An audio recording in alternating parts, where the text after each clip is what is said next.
together with an annoying Valier. That is going to be so, like, the amount of slow and, like, stun and you're trying to run away, brought back. It's almost an automatic battle spell used up.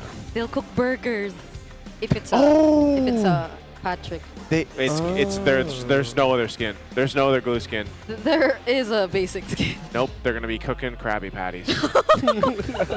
That's what they brought Valier. He's the cook. Okay. All flickers, huh? Except for Severo. Oh man, I'm obviously with my reactions, I'm siding with Onic in this draft. It could go very wrong for Falcons, but hey, again, for them, it's if they somehow get the early kills and Onic messed up the initial trades at the center of the map, then you can see them coasting through at around 11, 12 minutes in. But history shows these kinds of lineups tend to favor Onic. We're gonna find out. Let's jump into the land of Dawn here. Can Onic go in with a sweep? See, I told you that's the only skin in the game now for Glue. We're not going to see anything else. Yeah. And but yeah, this is a pretty deadly mid lane. Now you could say the same for Haji with the Valentina. Like we talked about, the damage profile is pretty good, but you can already see Ogwen getting poked down, and you got to kind of deal with these fireballs from Super Prince. And so they'll set things up here for that first Lith Wanderer take. Man, even the Searing Torrent is going to mess up Falcon's team fighting. Ooh. Ouch! That was a flicker from Ogwen. Oh no. Oh, Kyle gets stunned! Yeah, you gotta time your entries really well. Yep. Great timing by Super Prince to get those stuns off. Again, it's going to be really tough. Glue and Valier are... Oh my we have this goodness. word, I'll say it in English, they're sticky. Okay. Oh, concussive blast! Okay. Ogwen still takes first blood. That's what I was saying, level 2. Oh, no. Oh. Yeah, he has the shield. Oh, he's got like 1 HP, literally. Yeah, King Kong's not going to be able to swing over for that, but great start. And this is what I was saying Team Falcons needed in comparative to Game 1. Get a better start. Well, they got a first blood, and it went over to Ogwen. So he was the first blood in the last game. Now, on a Cho, obviously, part of the difficulty with this is being able to find the right marks with those kicks later on, especially when he gets at level 4. But even the G Kundo still really is useful here for him to set things up. Brusco taking a lot of damage again. Brusco already low. Now they spot Kyle, but the Ogi Shadow Kill might take him out. Flap joining in as well. Kyle gets traded out though. I don't know if Falcons actually want that. And Flap goes down too. It's a double kill for King Kong. And they're still going. Oh, God! Why did he? That feels bad, man. Yeah, they could have. They had to say something. Yeah, went to the turtle. I'm feeling maybe King Kong was even going like, "Hey, bro, you can come back now. You can just stick with me. You can just stick with me in the turtle now, Kurt. No." That's what I was thinking. Like he probably shared some words after that, like Kurt. Hey. Okay, now it's Falcons who get the objective. All right, objective secured. That was a misstep, as I would say, from Onic. Definitely an unnecessary death there from Kirk, and an objective secured for Team Falcons. So even though how that all went, Team Falcons still maintaining a bit of a lead here against Onic. I mean, you can make an argument that Kirk was providing space, but at the moment Kirk went down, King Kong was like, "Yeah, I'm not gonna take this turtle anymore, man. I'm out of here. I'm going back to my purple bow." I was gonna say he went from securing it to being like, "Yeah, okay, I'm off." Yeah, pass. Monster Flame for the Monster Mage. Super Prince debuts Valier once again after using him last MPL Season 15 playoffs versus Twisted Minds. Oh. Yeah, I do remember just seeing him once.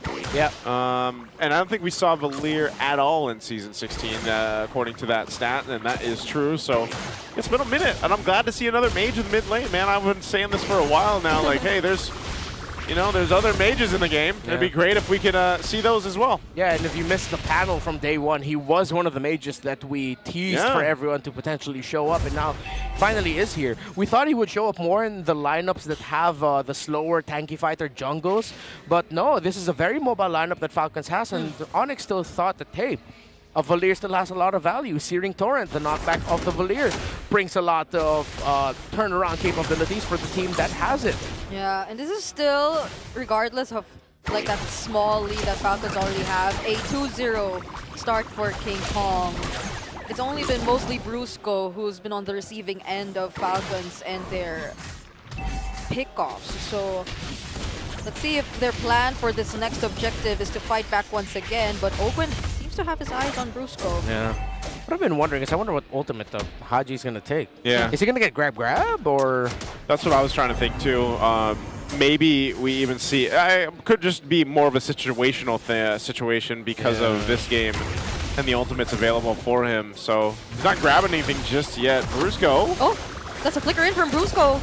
Gets to receive that Ogi Shadow kill all by himself, though. Now gets taken down. The stuns are coming in for Super Prince, but Flap's doing a great job at zoning them out. Severo going in with the Blazing 2. There's a stun as well coming in from Kirk, but the damage is not going to be enough. Marco. 2 fights happening at the same time. Super Marco taking on 3 all at once, and he successfully takes down Severo. And there's a fight you needed from Team Falcons. They'll go ahead and capitalize off that one. So they've been able to make it to this point because, again, they take their conditions. However, it was a condition trade. They got the first blood, they got kills. At one point, King Kong got that double, but then afterwards, Kirk fell. Onic couldn't get the turtle, but then Falcons have gotten both turtles in this game right now. So, yes, this was looking to be a very difficult game for Falcons. But since they were able to, with great skill, take their conditions properly in the early game, it has now led to this point, them in the lead. Also, that was crazy. Super Marco literally said, hey, it's 3 versus 1 in the back line. I got this. I got this. You know, and not only that too, but it was a great way for Team Falcons to punish. I feel like Brusco, he was quite far from the team, and he was quite low when he initiated. You know, and I think it just wasn't the timing that they were hoping for Onic. So I would say in the last couple of minutes, they need to make some adjustments based on how this has gone so far. I am actually worried that Brusco is not tanky enough. Yeah. Like, we've seen multiple instances of him just feeling the damage, and that's Prio on the Cursed Helmet. Yeah, he went Cursed Helmet first, which is interesting to me. I know it allows the glue to be annoying, get a lot of damage, but maybe he got to the point where he just committed to it, even though he wasn't able to get the lead with his team. Yeah. I mean, he is going now next for, I believe that's going to be Dominance Eyes later on. Yeah. I mean, aside from helping push a bit, doing a little bit of damage, doesn't also, it gets some of that hybrid defense down too. The Cursed Helm. Also, Haji has been annoying for Onic to deal with. Yeah. He has Phantom Steed. Yeah, that's what I'm saying. I think it's going to be such a situational thing here for what Haji takes. So that's 3 for 3 in the Turtles for Team Falcons, 3K ahead. You can see across the board that they just got a lead everywhere for the most part here. And it's might be one of those situations for Onic to just kind of play for Severo and let him pop off later on once he gets the Holy Trinity, but it's going to be a while until he gets those 3 items locked in. I mean, King Kong is still deathless too, so they can also still play for their Leomord. But clearly now for Onic, it's going to be the late game. Marco now with the Feather of Heaven. Severo won't be able to clear the tower down bottom. He has Brusco to help him out. Haji, as I mentioned earlier, I feel like he's been also low-key annoying for Onic, because he's been poking Brusco a lot. So a lot of the damage that Brusco has been taking down slowly has actually been coming from the Valentina of Haji. Okay. Bit of a low moment here, at least until this next objective is going to be the focus. But Onic tries to catch up. They really can't. I wonder when he's using that. It's not every day you see the Phantom Seed held on by a Valentina. Well, what else is he going to take? Is he using it for mobility to just be able to re-maneuver in the fights? Yeah. Is he jealous that he doesn't have his own horse? That's so much pressure on the sides, though, if you look at it. Super Marco and Flap doing such a great job. Onic at this point are literally grouped or forced to group together, but even then, their frontliners get easily worked on. And speaking of down bottom, the footwork. Oh, how many choreographies like that have we seen today? Kyle dodging the Land Shaker as well. The flicker coming in from Kirk. But will the damage be enough? They're trying to catch him. They're going for the chase. The stuns finally landed. Kyle will go down. Let's see if he uses the Phantom Seed here. Haji's got it. Okay, will he? Brusco just trying to fight up against 3 members. Still decides not to use the Phantom Steed, but there's nowhere to run through up against 4. Hey, Haji, you have an ultimate. Doesn't want to use it. Doesn't want to use it. A trade happens, but man, Onic threw a lot just to get that kill. Yeah, good thing Severo was able to sidestep that, because if Falcons got that, this would be clear, easy. Lord, it's always so funny to see the Patrick death animation just there. For Kyle, at least he'll be able to make it back in time for this Lord. But for Onic, King Kong is here as well, but Severo's on the other side of the map. No Brusco, it's advantage for Falcons. There's the Phantom Steed. So they're all using this just to zone out the members of Onic, and it's very much a success. I guess that was just the call from Onic to go ahead and like give this Lord up, get a bit of a push up top. At least you get something, and that might just be a safer decision instead of just trying to fight that out. They need more time to build up. You can see an Ice Queen wand now built for Super Prince to help with slowing down the members once he lands these fireballs here. So interesting approach from Onic, but Team Falcons has been in control of this game. Yeah. Map push, top lane for the Lord. Marco handling bot well. I think Falcons just needs to really watch their footing. Oh, Holy Crystal already for Marco. Yeah, this is going to be tough now for Severo to be able to operate within the team fights. It's been already tough for him. It's going to get even tougher. Onic need to really maximize the layering of their crowd control abilities. Yeah, how could you just... see, imagine that. He literally had to use the BMI just to survive. That was just Haji also. Oh, wait, no, sorry. You were talking about the bottom lane. Yeah. Oh, and the Lord's still up. Yeah, actually. Deal with this. They should be able to hold on to the base turrets, I would assume, unless they get forced into a fight they don't want to be in. Unfortunately, Ogwin doesn't have the flicker. Otherwise, he could force something here, but he jumps in. Ogwin's getting punished here. Doesn't even get to use the Way of the Dragon just yet. Onic now are focusing on the Lord, and they successfully take it down. Flap looking like the next target. The stun lands on Super Marco. Blazing to it coming in from Severo as well. One by one, Onic are looking for the right targets. Super Marco, Haji, and Kyle have to run. What were they trying to achieve? There was still the passive of the tower. Honestly, I really wanted to say, if I had a little bit of room, I was going to say, let's play a game of, will this team force this dive and lose this? That's what I was saying. He doesn't have a flicker. Yeah, he doesn't have a flicker. It happens so much in the specific top lane here. The teams think, hey, let's force this, man. And then it's cursed. It's cursed. The top lane push is cursed. Because we're going to look at the replay. And I was saying, he doesn't have his flicker, so I don't think he's going to force a fight here, plus the holy defense being up. But he goes in, forces it anyway. And yeah, there's some fight there from Team Falcons, given that they're up 4,000+ gold, but not the fight they needed to take. Well, let's see how Falcons will get a little bit more control here yet again. I mean, they still have control of the map, towers leading towards them, minion waves just ended up getting equalized. But this allowed Onic to get just a little bit more gold to chase Falcons. However, I don't think that was as massive a loss as I thought it was, because they're still here. It's just like, what a waste. They could have gotten more. Ogwin now.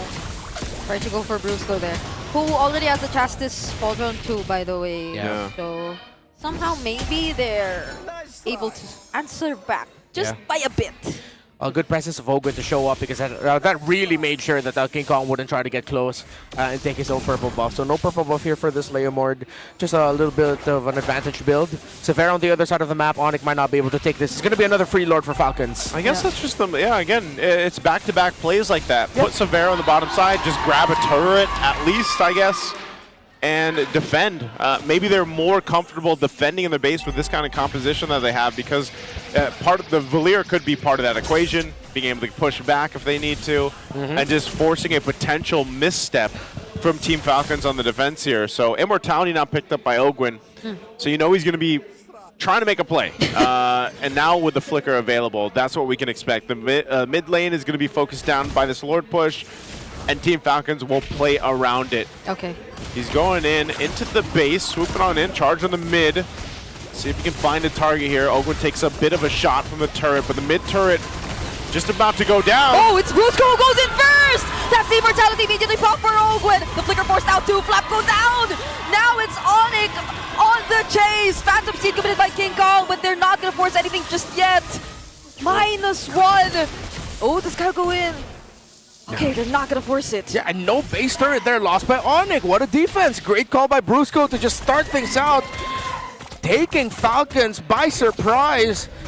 And now they had to use flickers for Flap and Ogwin just to get out of that. They still steal the purple buff away. So, oh wait, no, they don't? They don't. Still secured there by King Kong. Onic are holding on. And that's just great defense. Falcons keep getting surprised. Seeing two horses. Yeah. I wonder how many times those. Oh, he's going. The damage is real. Super Prince is caught. Brusco next. The mid duo is down for Onic. Well, Onic felt pretty confident that they had made some moves. Well, Team Falcons collapse back and says, no, check yourselves, as they cut Onic off in the mid lane. Yeah, just dropped the Zaman Force, and at the same time, Kyle was ready to jump in.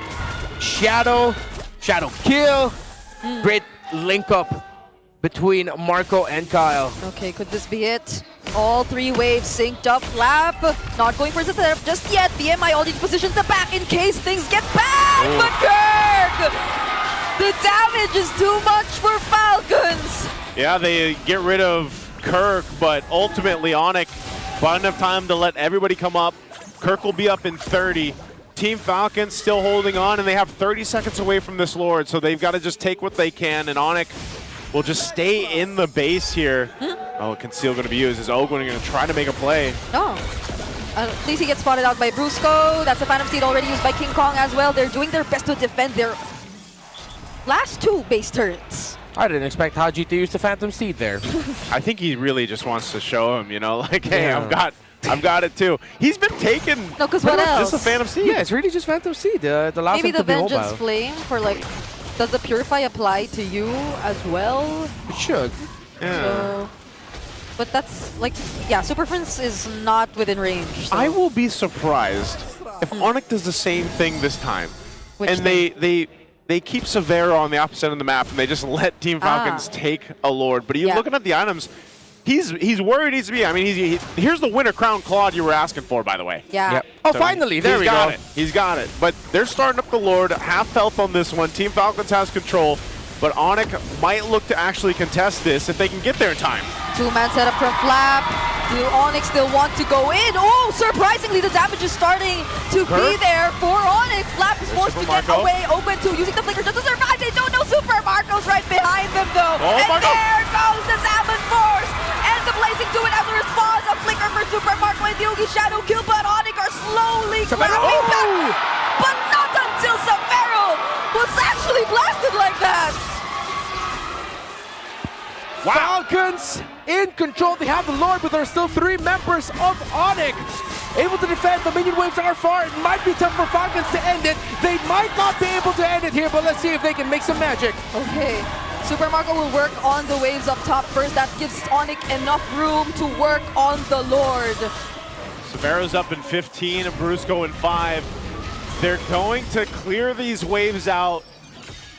And with that, Onic still has a chance to defend, but Team Falcons massively ahead. Will go ahead and approach the base. At best, they get all the base turrets down. They're still the one standing up top, but right now Onic clears that out. Man, what a decision by Super Marco in that last fight to just be patient and then find that opening, and then Kyle came up on time too to be able to capitalize a bit on that. They're looking to set something up again. Yeah. Oh, Severo, you gotta be careful. Oh, he's got the BMI. Is that another Winter Crown? Like, Yep. Didn't he have that already? I think he's been buying and selling around. I Yeah. think at one point, it looked like it was an Immortality at one point, and then became a Winter Crown again. Let's take a look at the replay here. Yeah, the Yeah. patience. Look at Super Marco's positioning. Yeah, it was waiting in the grass. Kyle was also waiting. So you see the main 2 damage dealers both just waiting in the wings, going for the pincer maneuver. Once he saw Marco, once they took out the glue, then when Kyle went in to help make sure that Marco would be able to get away safely. So there's good link up there. But don't let this 8.7k gold lead fool you. At this point, this lead means nothing. It's just that Falcons has slightly more resources to maybe buy potions, buy and sell items, which is still a lot of value, but Onic does have the items that they need to make impactful decisions, which is why Flap, Ogwen, after objective takes, the entirety of Falcons needs to be careful for Onic just deciding to go for the fight, because they have the tools that they need to wipe Falcons out after Falcons gets objectives. Yeah, especially when they don't get to like target down on either Severo or Super Prince first. Yeah. Because a lot of times earlier, it was either of these two who were picked off, which made things easier for Falcons in terms of the team fight. But so far, Onic have started to group up. You mentioned this earlier too, Naizu, that they no longer just kept on sending Savero on the opposite side of the map to take care of things. And possibly that could be what changes the dynamic of this game. Oh no, are they actually going to force this one here? Oh, the kick was used. Wait, it sounded like it was used. Oh no, that's the effect of the Vengeance Flame. Ah, yeah. Oh, because of the skin. The KOF skin, yeah. Yeah, the KOF skin, I that's think the Fireball is what... Oh yeah, no, it's a Vengeance Flame, yeah. Sounds just like the kick. The kick, the way of the dragon, yeah. Yeah, okay. Yeah, because he doesn't have his ultimate anymore. Yeah, Lord is up. Super Prince should have it back up here in a bit. There it is, quick ultimate. So he's got it available. They're going to go ahead and get in position here. I'm just wondering how Onic wants to approach this this time. You saw earlier too from the damage meters just how much damage Haji's doing. And on this Valentina, once again, it's also not just the damage, but the Terrify that's in the kit of this Valentina. Oh, they're going to go for some... Oh, Kyle being checked. Yo, that is bad news for Falcons. Kyle took way too much damage. Okay, Vengeance Flame already used, and now a successful setup from Flap once more, but King Kong makes it in time, uses the Phantom Steed. Super Marco taking up 2 members, but Rusco gets to actually use his ultimate on him, but it's not going to be enough, because Super Prince and Savero got taken out. Can King Kong handle this all by himself? He's only left together with Gurk and Brusco, but Ogren and Super Marco are not letting him run away. Oh, there's nothing these two can do. They just try to drag out more time. No, Kirk is left alone against 3. Bang! And that last Ogi shadow kill was all they needed. King Kong all alone against 4 members of Falcons. Has the Phantom Steed, but there's the way of the dragon. The burst is going to be enough. He tries his best to clear the wave, but Falcons even out the series. We started off the week with 6 games. We will end the week with 6 games. After a disastrous start to their game number 1, Falcons get the start that they wanted game number 2 to force Onic into game number 3. Yeah. There we go. There you go. 3 games. Bring it up. Here we go. Bring it up. Hey, I told you. so I far, told you. All of the 3-game series have been casted by you, me, and Wolf. Yeah, that's exactly what I meant. Yesterday, I was here. It was all 2-0. Yeah, so we're overpowering the Brigida Bless. It's one of you guys. Yeah. It has to be one of you guys. It's probably the 3 of us, because it takes 3 of us to beat the Brigida. Yeah, it's the Bear Bro Blurs. It's the Blurs. We're Blurs, bro. The Bear Bro Blurs. What? Oh, man. This was great to see from Team Falcons, though. They needed this to get this win here in Game 2. And, you know, it's one of those things where I feel like Onic, clearly throughout this game, made some mistakes. It seemed like it. Super Marco getting the MVP. This